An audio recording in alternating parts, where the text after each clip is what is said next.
มีตัวแทนเดี๋ยวสิมาลองถามแม่เพิ่นว่าสักอันแม่เพิ่นอยากได้ร้านแล้วบ่พี่น้องเนาะ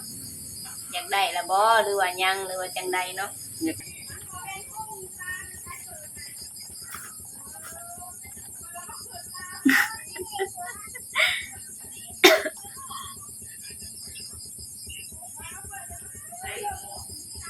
สแกนขี่รถบ่เปิดตา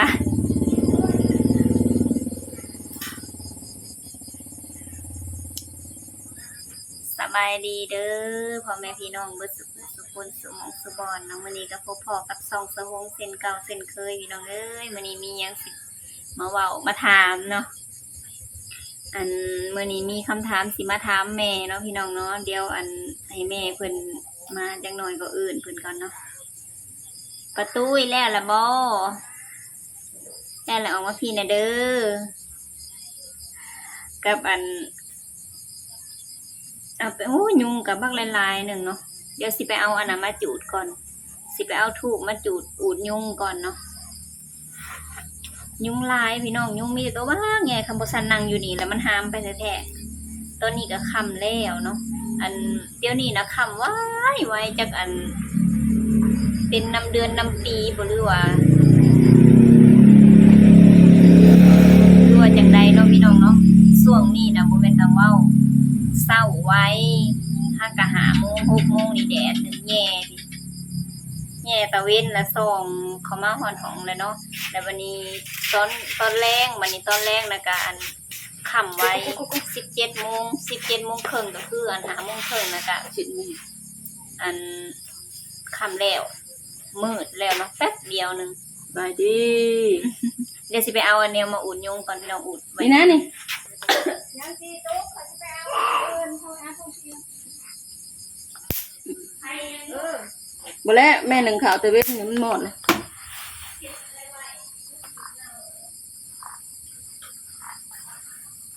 เอาข่าวตู้เย็นน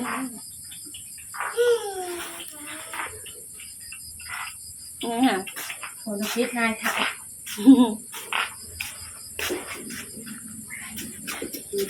มาถูกเลยไหมเท้าคนเด้อเด้อเราไม่ตักหมดเลยค่ะนี่ค่ะ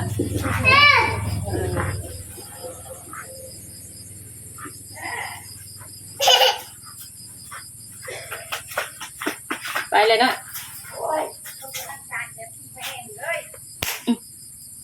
ตัวยุ่งตัวกระโดดเส้น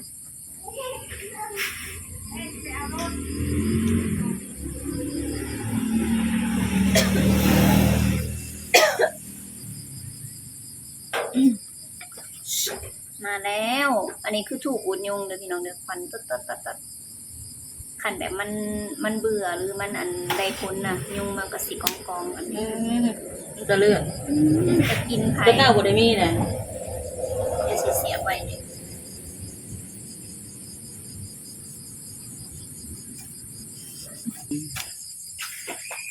อะไรพี่น้องตอนนี้กันกระหงกระอูดยุ่งได้เรียบร้อยเนาะคำถามที่แบบว่าFC หลายๆคนเนาะที่เขาเจ้าเม่นมาบางคนเขาเจ้าบางคน FC สะหงนะมีอันมีที่ว่าเขาเจ้าได้เมียคนลาวเนาะและอ้ายเพิ่นนั่นไปเฮ็ดงานอยู่อันอิสราเอลบ่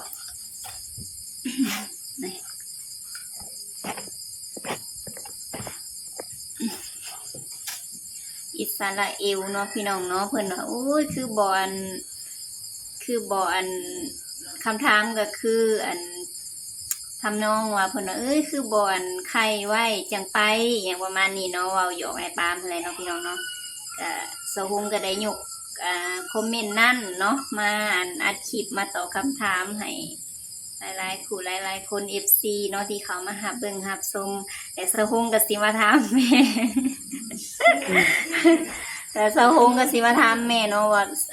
แม่เพิ่นมีความคิดเห็นแนวใดแน่เนาะก็คือ FC สะฮงนะก็ได้เมียคนลาวหลายเลยพี่น้องได้เมียคนลาวหลายแบบเขาเจ้าก็แต่งกันแล้วเนาะแล้วก็มีลูกเพิ่นมีลูกแล้วเพิ่นก็ไปเฮ็ดงานกลับไปเฮ็ดงานคือเก่าเนาะอ้ายอันนั้นน่ะหลายๆคู่หลายๆคนหลายๆหม่องหลายๆบอนหั่นแหละพี่น้องค คำถามก็คืออันตามที่สะฮงเว้าไปหาแหละเนาะว่าอันเป็นหยังคือบ่ให้อันบ่มีลูกแล้วจังให้ไอ้ปามไปจังซี่เนาะอันมันก็บ่แม่นว่าเรื่องสิแบบว่ามันสิมีง่ายอีหยังเลยปานนั้นเนาะพี่น้องเนาะอีกอย่างเฮาก็บ่ทันได้แบบบ่ทันได้แต่งบ่ทันได้แปลงเนาะคันสิมีโลดมันก็สิยุ่งยากมันก็บ่แม่นแนวเนาะอีกอย่างก็ได้บ่เป็นหยังคือสะฮงเคยตอบไปหั่นแหละแต่บ่ดีสะฮงก็สิสะฮงก็สิบ่สะฮงก็สิบ่ได้ตอบเองเนาะพี่น้องเนาะมีตัวแทนเดี๋ยวสิมาลองถามแม่เพิ่นว่าอันแม่เพิ่นอยากได้หลานแล้วบ่พี่น้องเนาะอยากได้แล้วบ่หรือว่ายังหรือว่าจังใดเนาะ อยากได้เฒ่าแล้ว ม อยากได้หลานแล้วต่อไปสิบ่มีแฮงเอาหลานได้อยู่ คำตอบเพิ่นก็คืออยากได้เนาะแต่ว่าผู้มันก็บ่แม่นเรื่องง่ายหั่นแหละพี่น้องเนาะการรุ่นไปนำกันเนาะจักสิมื้อใดยามใดจักสิมีให้มีหลานให้เอาอยู่ นั่นแหละคนแถวบ้านนี่หมู่คู่เพิ่นก็มีเบิดแล้วเนาะคือเฒ่าอันลูกของอันหมู่สะฮงน่ะเนาะลูกของอันสาวจันทร์น่ะเฒ่าจิเล่บ่จักเดือนเลยแม่ หาเด้อ แม่นสิอ้วนๆแล้วได้เดี๋ยวนี้นะสะฮงก็บ่ได้ไปรีวิวให้เบิ่งเนาะอันนั้นรุ่นน้องสะฮงอีกแต่ว่าเป็นหมู่กันเป็นพี่น้องกันอีกเนาะพี่น้องแต่ว่าเพิ่นได้ลูกแล้วเพิ่นได้ก่อนเนาะงานดองเพิ่นก็ผ่านมาจักปีแล้วบ่แม่น3-4 ปีแล้วบ่ฮั่งก็ได้นี่เลยเนาะ4 ปีแล้วฮั่งก็ได้แต่ว่าสะฮงน่ะยังคือสิเฮิงอยู่ดอกคือสิยังเฮิงอยู่เนาะพี่น้อง ยังบ่แม่นไว้ๆนี่ดอกกับพังๆไปนำกันเนาะถามว่าแม่เพิ่นอยากได้บ่ก็เพิ่นก็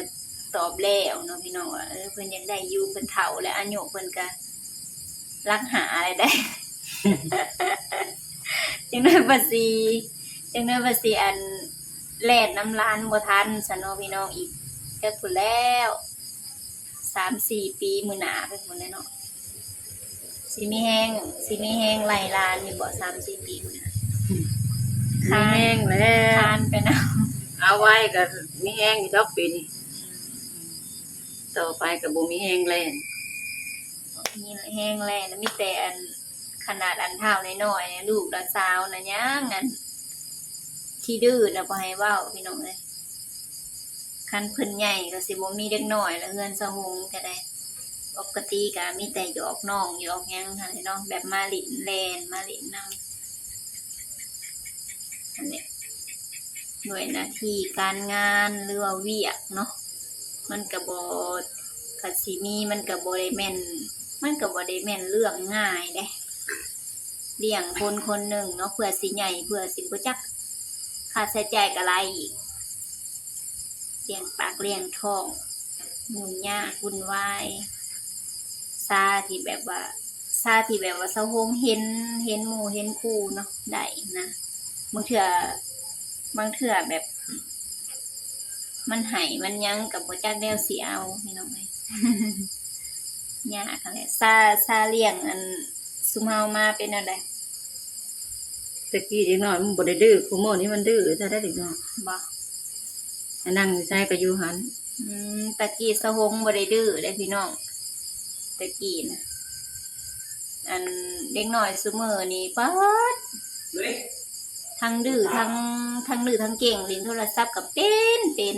บ่ได้สอนก็เฮ็ดเป็นโทรศัพท์น่ะก็ได้แต่ข้าวอันสะฮงยังน้อยตะกี้น่ะบ่ได้เล่นได้พี่น้องโทรศัพท์น่ะบ่มี บ่มีโทรศัพท์เนาะเครื่องของเล่นน่ะก็อัน โปกกระป๋อง เครื่องของเล่นน่ะก็เป็นกระโปรงมะพร้าวหั่นนี่พี่น้องกระโปรงมะพร้าวที่มันอยู่ในต้นแล้วแบบว่าเฮาเอาลงมากินน่ะนะแล้วก็เอาไปผ่าแล้วมันก็สิเป็นแบบกระบวยเป็นถ้วยเป็นกระบวยนะคะลิ้นอันนั้นแหละเอาน้ำกับขี้ดินน่ะใส่กันแล้วก็ก้อยๆอันเฮ็ดอันขนมเนาะเฮ็ดขนมแบบ เป็นก้อนนะเอาไปหยอดให้มันเป็นก้อนขี้ต้มให้มันเป็นก้อนนะพี่น้องแต่เฮ็ดคล้ายเครื่องคล้ายของโอ้ยตะกี้ม่วนได้พี่น้องเอ้ยขนาดว่าบ่ได้มีเครื่องลิ้นนะบ่ได้ซื้อเนาะเป็นตุ๊กตานะก็บ่ได้ซื้ออันลิ้นกับลิ้นนั้นไปเฮ็ดกินนั่นแหละ ไปเฮ็ดกินก็เด้อพี่น้องกินแรงก่อน เดี๋ยวสิเฮ็ดกินหยังแต่ละมื้อจังได๋นั่นแหละพี่น้องก็เว้าเรื่องอันข้าวตะกี้เนาะอันบัดนี้ อันกระโปงกระป๋องน่ะก็เก็บเอาแถวนั้นแหละแล้วก็ใบไม้เงินน่ะก็เป็นใบไม้เนาะพี่น้องเนาะเฮ็ดเก็บใบไม้น่ะมาเฮ็ดเป็นเงินเล่นกับ ลิ้นนะถ้าเว้าเข้าเรื่องข้าวตะกี้บ้านแล้วก็ม่วนในหมู่ลิ้นนำกันก็4 คน5 คนเนาะแต่ข้าวตะกี้พี่น้องเว้าเรื่องว่าเด็กน้อยเขาดื้อหรือเขาบ่ดื้อซุมื้อนี้เด็กน้อยเขาบ่ลิ้นแบบนั้นเลยเด้นับแต่เครื่องลิ้นนี่ก็ซื้อเครื่องของลิ้นนี่ก็ได้เนาะรถแมคโครตุ๊กตาบาร์บี้ที่สั่งสารพัดเนาะนั่นแหละมื้อนี้ก็เสาหงก็มาตอบให้เนาะพี่น้องอันเพิ่นคอมเมนต์มาหลายคอมเมนต์หลายผู้หลายคนเพิ่นถามเนาะประมาณว่าคือบ่อันให้ปามใครไว้แล้วจังไปเนาะก็เสาหงก็มาตอบให้แล้วเนาะพี่น้องมาถามความคิดเห็นแม่อะไรว่าอยากได้บ่ว่าจังได๋ความคิดเห็นเราหั่นน่ะเพิ่นก็ว่าเพิ่นอยากได้เนาะอายุเพิ่นก็เริ่มหลายแล้วแต่สำหรับเสาหงแต่สำหรับคำตอบเสาหงก็คือเสาหงก็ยังบ่ทันได้แบบยังบ่ทันได้อันพร้อมปานใดเนาะพี่น้องเนาะยังบ่ทันได้พร้อมปานใดเลี้ยงบ่ค่อยมีความสามารถทางด้านนั้นเนาะแล้วก็อันกับอีหยังแน่มาสรุปให้ฟังก็คือตามที่แม่เพิ่นเว้าเลยเนาะพี่น้องแต่สะหงก็บ่ได้ตอบแบบอันนั้นเนาะมื้อนี้สะหงก็เว้าบอกไปแบบอื่น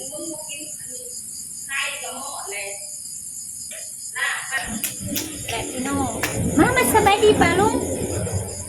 จังเว้าฮอดไสแล้วสะหงก็บ่จื้อเนาะฮะเอาเสื้อมาอ้างบ่ลุงเสื้องามนี่เด้นี่เสื้อค่อยงามบ่ป่ะลุงอย่าฮือขึ้นเพิ่นสิเห็นพุงยืนเพิ่นเห็นท้องแล้วเฮ้ยเพิ่นเห็นท้องแล้วทูนะแม่ทูสบายดีป่ะลุงเด้ออย่าดื้ออย่าเฮ็ดแล้วนั่นเด้ออย่าเฮ็ดแล้วนั่นเป็นคนบ่ฮู้เด้นั่นแหละพี่น้อง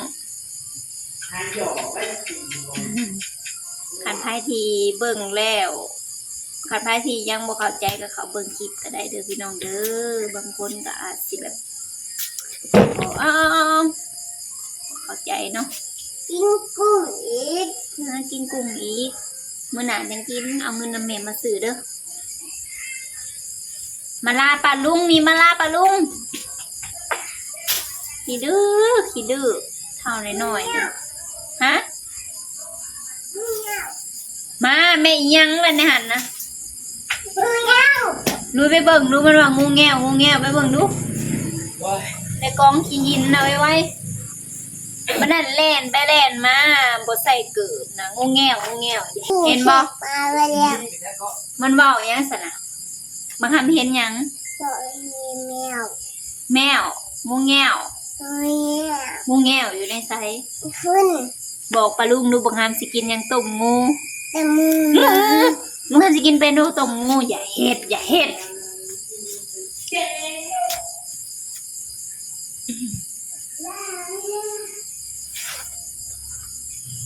พี่น้องเอ้ยสำหรับคลิปนี้ก็ขอจบไว้เพียงเท่านี้เด้อฝากกดไลค์กดแชร์ติดตามส่องสะหงในเด้อพี่น้องเด้อมื้อนี้มาเว้าเรื่องอัน